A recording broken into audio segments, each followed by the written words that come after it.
Ambroxol, mais conhecido aí também como Mucosolvan, Bronchoflux ou Mucolin, né?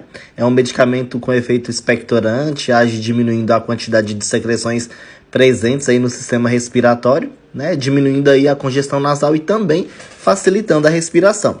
Esse medicamento ele pode ser utilizado através tanto da sua forma xarope, também como uma forma de inalação. Existe ele tanto na sua forma líquida para criança, né, pediátrica até 12 anos, e também na sua forma adulta, né?